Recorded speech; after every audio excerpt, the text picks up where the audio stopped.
And now, I'm going to bring on one of our heroes from the assembly that also showed the courage to vote for what was right. They did this not because it's popular, but they're popular because they did it. State Assemblyman David Craig.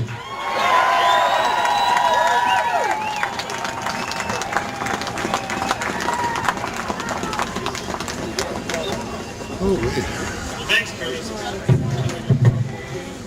Never thought I'd be following Tommy Thompson at a speech before. Yeah! I'm a little concerned he doesn't have the energy required for the race. Thank you, Governor. I'm one of the rabble-rousing 27 new freshmen in the freshman class in the Assembly. I just want to start out by introducing a few of the other rabble-rousers. Paul Farrow. Mike Coolidge. And Michelle Litchens, who came from up north down here to support Governor.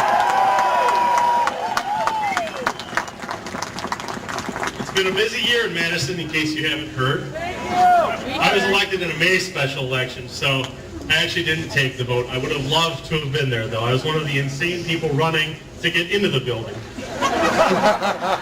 So I missed the fun that my colleagues had. But as I ran for office, I had the privilege of watching the men and women in our legislature face the leftist mob and do exactly what they promised on the campaign trail just months before. They promised to cut red tape.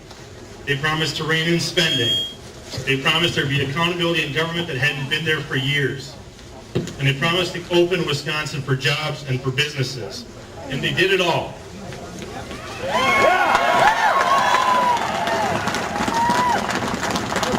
In the summer, I had the honor of voting with them to balance the budget for the first time in decades. I never once in the course of the year raised taxes. We kept our promises and the governor kept his. And while the leftists in Madison and over there have been beside themselves over the changes to collective bargaining,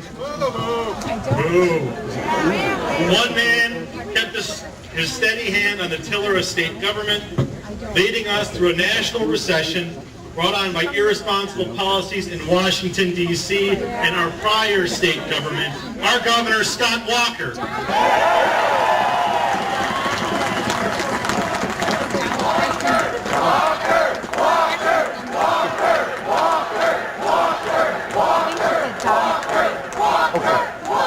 Let's go back to the heart of why the leftists in Madison and Washington say they're so apoplectic.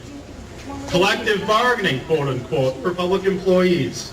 Well, let's see what some of the right-wing comments on collective bargaining for public employees have been over the years.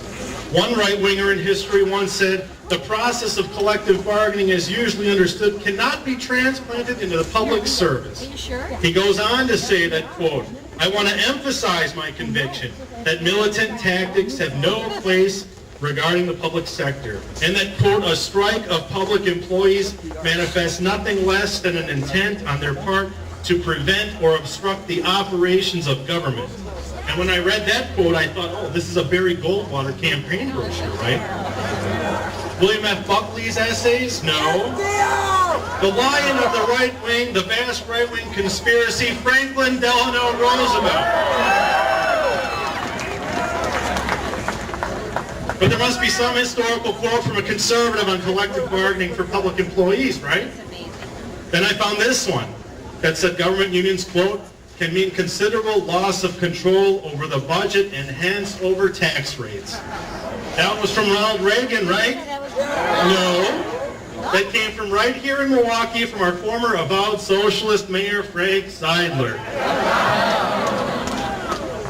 Can our comrades on the left be honest? This recall election isn't about workers' rights. It's about taxpayers paying for the political operations of the left in Madison and Washington. Over the last months, we've seen municipalities saving millions upon millions of dollars while avoiding massive layoffs and ensuring their employees don't have dramatic cuts to benefits and salary. This isn't a radical idea. This is common sense and fair budgeting for both workers and taxpayers. And over the past months, we've learned about school districts that have learned over the years have overpaid millions of dollars to a single insurer because of unfair collective bargaining agreements. My friends, this isn't collective bargaining, it's collusive bargaining. And because of Scott Walker, that morally corrupt and bankrupt practice has finally been ended. And what did Scott Walker do in the face of intimidation himself, his acquaintances, his wife, and his kids? He did what he's done for years of public service. He stood proudly by the taxpayers of Wisconsin. He stood with you. He stood with me. He stood with my wife and my kids. And he helped ensure my kids will see a Wisconsin like the one I grew up in, a place where the American dream isn't stifled by state government. And a state where my kids aren't going to be paying for the reckless spending of generations before them. We know where Scott stands. Yes. And he now faces a challenge that jeopardizes all he's done for Wisconsin families. We know where we stand. We stand with Scott. But now we need to run with Scott. And we need to make sure that our friends and neighbors and co-workers are running with Scott as well. The consequences of this fight are too severe if we do not win. We did something special here in the state of Wisconsin last year. We turned a blue state with big government liberals like Diamond Jim Doyle, Feingold, Obey, and Kagan into a red state that elected reformers like Walker, Johnson, Ribble, and Duffy.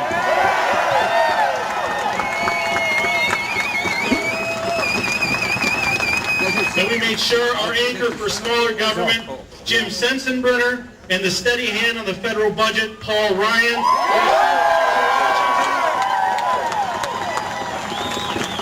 and we're going to do it again this year. We respect the rule of law. When elections don't go our way, we don't pout, we don't pick up our marbles and go home. We don't ask for redos that cost our neighbors tens of millions of dollars.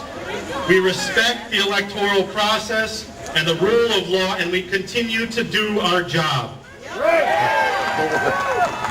But the extremists on the left do pout.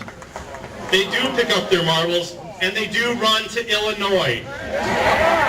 And if you read the papers about Illinois, it's clear that they left their tired big government policies there as well.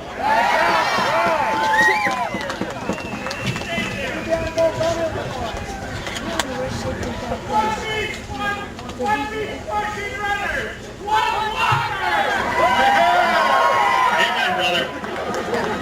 My friends, the eyes of the nation are on us. Governor Walker's race isn't just about our state. It's about the heart of our republic and where our nation goes from here. Barack Obama and his comrades on the left see what Jimmy Carter saw in 1980.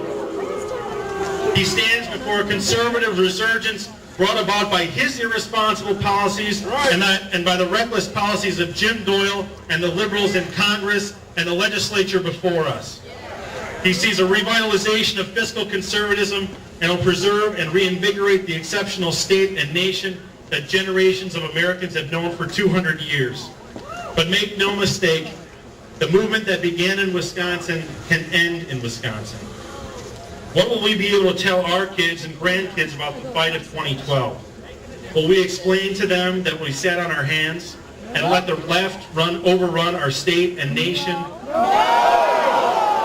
and bankrupted them with their failed big government policies? Or will we let them know that we stood with Scott Walker and helped them lead the conservative movement that put our state and nation back on a sound fiscal path?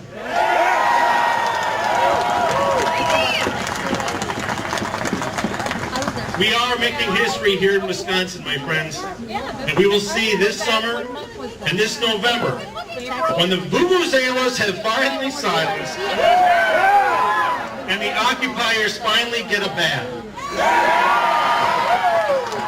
That the righteous solidarity that unites us will have won this fight. God bless our great state. Thank you.